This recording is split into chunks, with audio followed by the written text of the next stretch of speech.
Think about what it feels like to run for 3 hours without eating. Your legs still work, your lungs still work, but something behind your eyes starts to fade.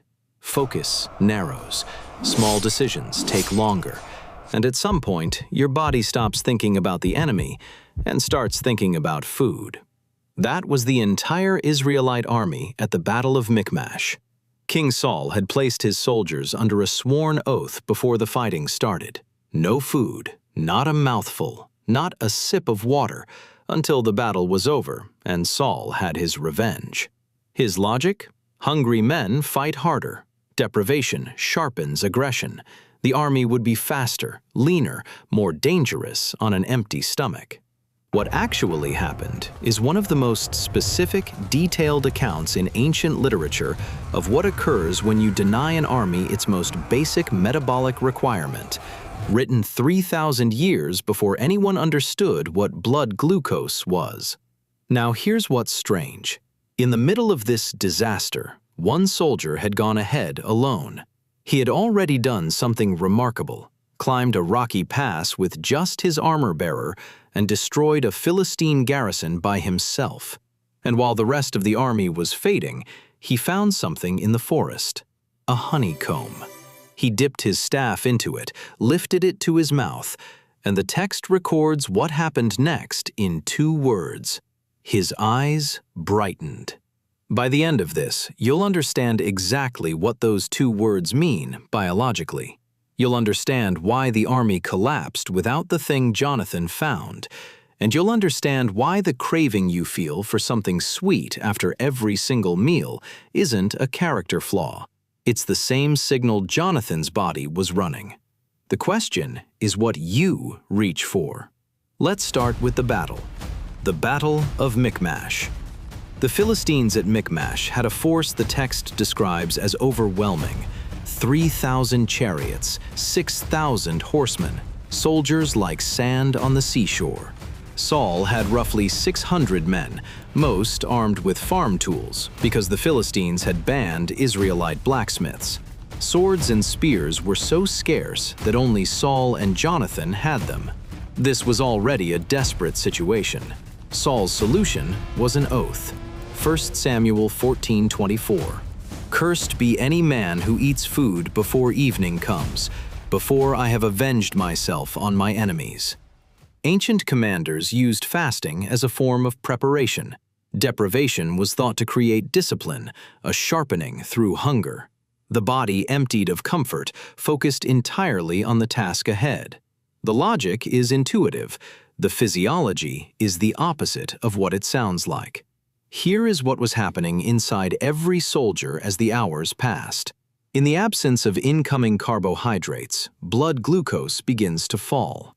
The liver compensates by releasing stored glycogen, the glucose reserve held for exactly these moments. That buys 2 to 4 hours under normal conditions. But during intense physical exertion, a battle march over rough terrain followed by actual combat, glycogen depletes far faster. Once it's gone, the body enters hypoglycemia. Blood glucose drops below the threshold the brain requires to function at full capacity. The visual system shows it first. Peripheral vision narrows. Contrast sensitivity drops. Reaction time slows. The prefrontal cortex, which handles decision-making, impulse control, strategic thinking, begins to throttle back as the brain starts rationing what glucose remains. The Bible describes the army as exhausted. The Hebrew word used implies a specific physiological depletion, not just tiredness, but emptiness at a cellular level. They were winning, but they were dismantling themselves from the inside. Jonathan wasn't with his father when the oath was made. He had already gone ahead. With just his armor-bearer and no one else, he climbed to a Philistine garrison and said something that belongs alongside the most audacious lines in military history. Perhaps the Lord will act on our behalf. Nothing can hinder the Lord from saving, whether by many or by few. Then he climbed up and killed 20 men.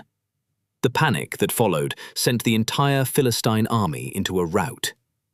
Jonathan had started winning the battle before the oath even mattered. And then he found the honeycomb. 1 Samuel 14:27. Jonathan had not heard that his father had bound the people with the oath, so he reached out the end of the staff that was in his hand and dipped it in the honeycomb. He raised his hand to his mouth, and his eyes brightened. Spend a moment with that phrase. This is not poetic language. This is not a metaphor for joy or divine favor. The text is recording a specific, observable, involuntary physiological response, in the same precise reportorial tone it uses everywhere else in this passage. When blood glucose is restored after a period of hypoglycemia, several things happen rapidly. The pupils respond. Blood flow to the retina increases. Contrast sensitivity improves. A person in mild hypoglycemia will describe the reversal exactly this way. Things get sharper, brighter. The flat, narrowed visual field opens back up. The soldiers watching Jonathan would have seen it happen. His face changed. His eyes, which had the quality of a man running on empty, suddenly looked alert again. And Jonathan himself noticed it immediately. He said, "See how my eyes brightened when I tasted a little of this honey. How much better it would have been if the men had eaten today." He wasn't describing how he felt emotionally. He was describing what he observed in himself, a visual, neurological restoration, and connecting it directly to the food, a battlefield observation, reported with clinical precision, written down in a text that has survived 3,000 years. The army's collapse. What happened at sunset confirms the other side of the same biology. When Saul finally lifted the oath, the army descended on the captured livestock and slaughtered animals on the spot. They ate the meat with the blood still in it, something Mosaic law explicitly prohibited. This is usually read as a spiritual failure, a breakdown of discipline. Look at it differently. After a full day of intense combat with no food, these men were in severe glycogen depletion, blood glucose critically low. The liver had given everything it had. Their brains were running survival protocols, the oldest, most primitive responses available. When blood sugar crashes far enough, the body floods itself with cortisol and adrenaline. These hormones are trying to help. They mobilize the last available glucose reserves, but they also suppress the prefrontal cortex. Impulse control degrades. The part of the brain that weighs consequences against rules stops being the loudest voice in the room. What remains is the oldest instruction your nervous system knows. Find calories. Consume them. Now. The army wasn't being irreligious. Their brains were in a metabolic emergency. The same system that made them disciplined soldiers had been dismantled by a fast that was never supposed to go this long. The difference between them and Jonathan came down to one honeycomb. One correct answer to one biological signal given at the right time. Your post-meal craving is the same signal. Now this stops being a war story. Because Jonathan's experience, blood glucose falling after exertion, the craving that follows, the restoration when the right sweet food reaches the bloodstream, is happening in your body after every meal you eat. Not because you're in a battle, because digestion creates the same pattern at a smaller scale. Every time you eat, blood glucose rises with the incoming carbohydrates. Insulin clears it from the bloodstream. The glucose curve rises and then falls. And that falling line, called the postprandial dip, triggers a craving. Your body wants to catch the decline. It sends a signal for something sweet. That signal is not a character flaw. It is not weak willpower or disordered eating. It is the same signal Jonathan's body was running, a request for glucose stabilization. Your body is asking a legitimate metabolic question. The only problem is what most people reach for when they answer it. And here is what the people who designed the biblical feast already understood. Every major feast in the ancient Israelite calendar, Passover, Sukkot, the harvest celebrations recorded across Samuel and Kings, ended the same way. Raw honey, figs, dates. Not as luxury, not as indulgence, as the deliberate, considered final element of a meal designed to bring the body back to stable. Proverbs 24:13 states it plainly. Eat honey, my son, for it is good. Honey from the comb is sweet to your taste. This is not a treat recommendation. It is instruction, in the same tone used for the other practical wisdom passages in the book. Let's look at what each one actually does. Raw honey. If you're finding this as interesting as I am, hit subscribe. Every week we go deep into what ancient habits and biblical history can teach us about living and eating well today. The honey Jonathan ate was not processed. It was comb honey, raw, straight from the hive, with nothing added and nothing removed. The distinction matters more than most people realize. Raw honey has a glycemic index of approximately 58. Refined table sugar sits between 65 and 70. That gap comes from the specific fructose to glucose ratio in raw honey, which slows the rate of absorption through the intestinal wall. The glucose enters the bloodstream gradually, catching the postprandial dip without creating a second spike. But raw honey also contains something table sugar never will: enzymes. Diastase breaks down starches. Invertase supports digestion of complex sugars. Glucose oxidase produces hydrogen peroxide, which inhibits bacterial growth in the gut. Raw honey is not just a sweet food. It is a functional food that supports the digestive system it is entering. Jonathan didn't know any of this. He dipped the end of a staff into a comb on a forest floor, and his eyes brightened. Figs. Figs appear throughout the biblical record as a closing element of significant meals. Their glycemic index, around 51, is lower than raw honey despite their sweetness, because of their unusually high dietary fiber content. That fiber matrix surrounds the natural sugars inside a fig and slows their release.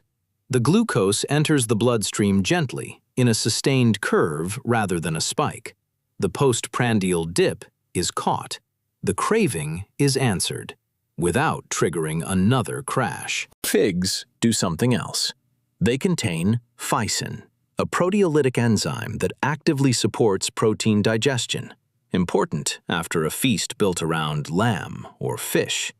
And they carry high concentrations of polyphenols, plant compounds that reduce the oxidative stress that any large meal creates in the gut lining. The fig at the end of the biblical feast was not the dessert. It was the reset, the meal's cleanup crew. Ancient observers didn't have the biochemistry to explain it. They had thousands of years of observation telling them to put it at the end. Dates. Dates are the most counterintuitive food on this list. They taste like concentrated sugar. They essentially are.